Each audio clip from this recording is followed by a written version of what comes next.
sest hjá mér Silja Bára Ómarsdóttir, aðjúnkt við stjórnmálafræði við Háskóla Íslands og sérfræðingur í bandarískum stjórnmálum. Velkomin. Takk.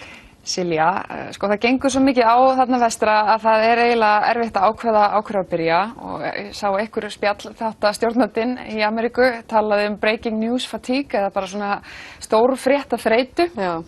Það er allavega hægt að lega sér fullir það er ekki lognmólla í kringum nýjan forseta. Við byrjum bara síðustu tveimur vikum og síðustu daga. Trump hitti utanríkisráðherra Rússlands, þar deildi hann trúnaðarupplýsingum.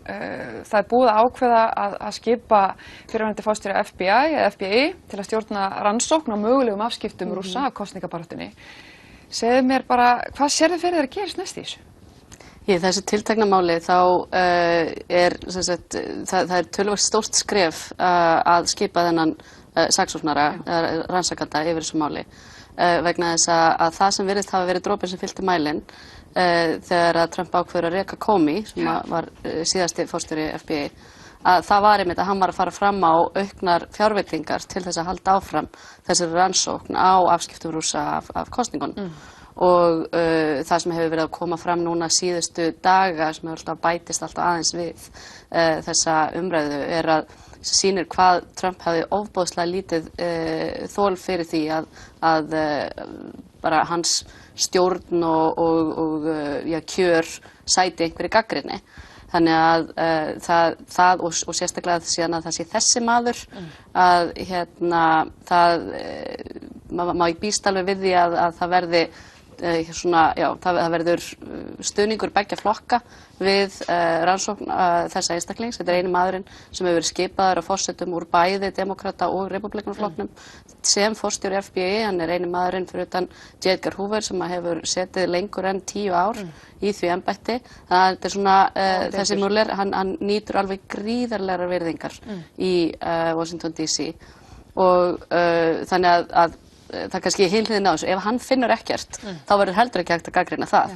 Þannig að Trump gæti alveg, sko, ef hann reyndi svona einhvern tímann að fara sína svona betri hliðin á sér, þá gæti hann sagt, þetta er frábært, þetta mun sýna það að ég hef ekki haft nein óeðlileg afskipti af þessu máli.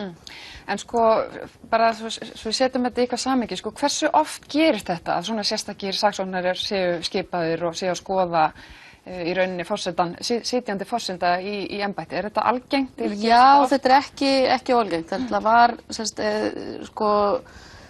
eiginlega frá bara dögum Nixons og þá hefur verið svona ákveðið skotleyfi á forsetana að ef það er talið vera eitthvað á gráu svæði þá notar þingið gjarnan þessa leið. Ken Starr var þetta mjög þekktur á 10. áratugnum sem að rannsakaði Clinton að manni fannst endalaust á þeim tíma. Það hafa verið kannski í svona minni málum, það hafa eins og orðið breytingar á þessu batteríi þannig að umboðið sem Ken Starr hafði sínum tíma það er kannski ekki alveg jafn mikið og þetta er auðvitað rannsóknum er sett innan FBI líka.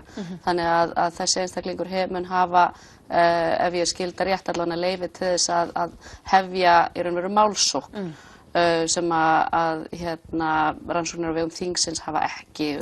Svona, þannig að það er algengt að þingið skipi einhvers konar rannsóknarnefndir, kannski síður algengt en alls ekki óheyrt að þetta gerist sé sett upp hjá FBI. Og hvaða afleiðingar getur það haft sko ef að hann kemst að þeirri niðurstöðu að þarna hafi verið eitthvað bogið við þetta? Já, þá þarf að rannsaka og ákæra viðkomandi aðila.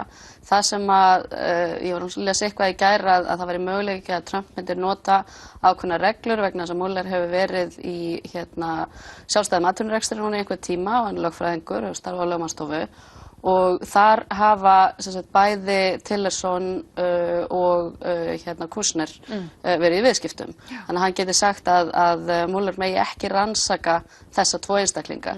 Það skilur hins vegar Flynn, þennan fyrrverandi öryggisráðgjafa Trumps eftir óvarinn. Sem var í samskiptum. Sem er sá sem er vitað að var í beinum samskiptum við Rússa.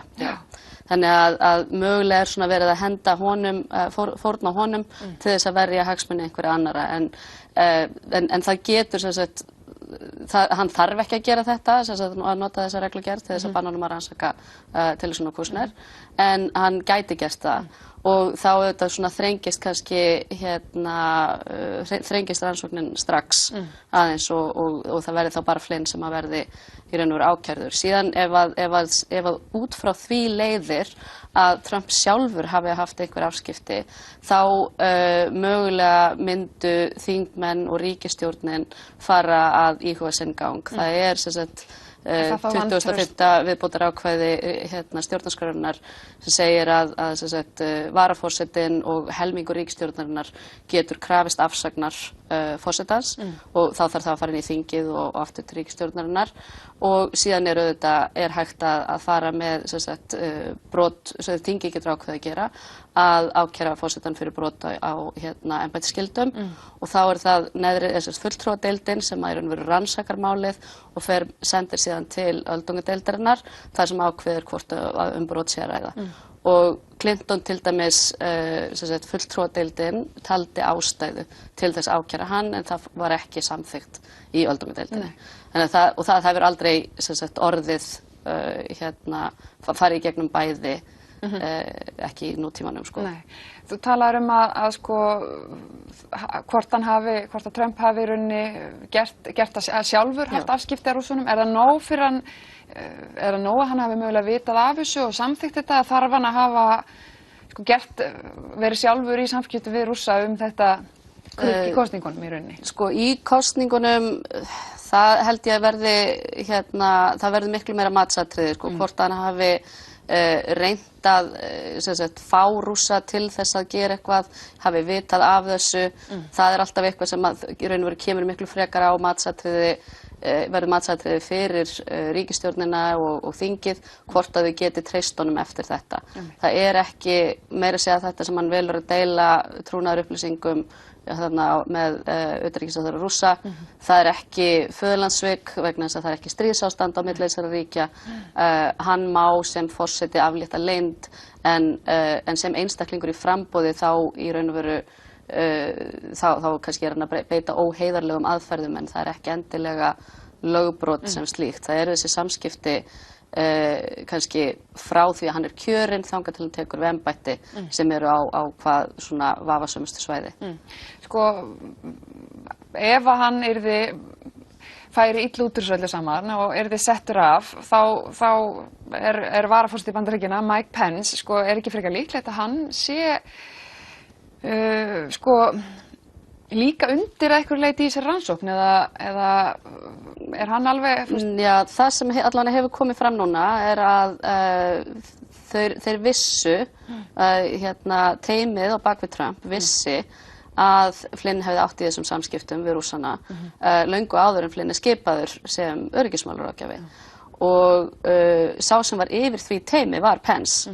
Þannig að hann augljóslega hefur, ef hann vissi það ekki þá er hann óhæfur, þannig að hann hlýtur að hafa vitað þetta. Þannig að þetta snertir hann líka einhverju leyti. En hann hefur svona kannski náð að vera aðeins meira í bakgrunninum hingað til, en þetta er eitthvað sem að bara stjórnunarteymið í kringum Trump hefur haft upplýsingar og í raun og veru ætti að skoða þá alla líka. Sko. Hann þetta er náttúrulega svona mjög óvinnulegt og bara minnir svolítið eins og hún nefndir Nixon áðan. Trump er náttúrulega mjög óvinnulegur forseti og það var eitthvað sem hann nefndi það þegar Angela Merkel fór að hitta hann að þarna væri leader of the free world eða svona leiðtogi frjálsa heims að hitta Donald Trump og oftast þegar það verið öfugt. Sko,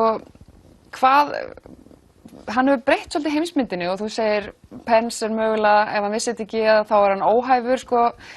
Ég meina það leiðar í Spiegel núna í þessari viku sem að tala bara beint það að Trump sé algjörlega óhæfur, hann sé bara vitlaus og illa lesinn og hættulegur. Sérðu fyrir þér að það verði, að þetta muni mögulega ef þú vill koma honum frá eða heldur hann standið af sér og... Það sem þetta hefur verið að gerast í bandarískum stjórnmálum bara í 30-40 ára ferli er þessi aukni klofningur á milli flokkana þar sem að það er engin stuðningur við bara demókratar styðja ekkert sem repúblikanar segja og repúblikanar ekkert sem demókratar segja að gera. Þannig að repúblikanar munu halda áfram að verja Trump og styðja hans tillögur meðan þeir sjá sér hag í því. Ef Trump fyrir að missa stuðning, hann auðvitað komið með töluvert lágt í vinsældakönnunum, en hann ekkert endilega að missa sko stuðning þeirra sem kusan. Ef það fer að hverfa, það eru þingkosningar aftur í nóvember eftir 1,5 ár og ef repúblikanir sjá að þeir eru að fara að missa stjórn á þinginu út af Trump, þá mögulega fara þeir að draga í land og það eru ástæður til þess, það eru forsendur til þess að fara með rannsókn á hvort hann hafi framið embættisklöp, mögulega mun jafnvel ríkisstjórnin sjá sér hag í því að koma hann frá. Þangað til að þeir sjá sér vegna þess að það er ekkert samstarf orðið á milli flokkana, þá sjá repúblikanar sér ekki hag í því að koma hann frá. Silja Bára, takk kærlega fyrir komuna. Takk. Við verðum hérna aftur á vikuleiðinni. Takk fyrir í dag.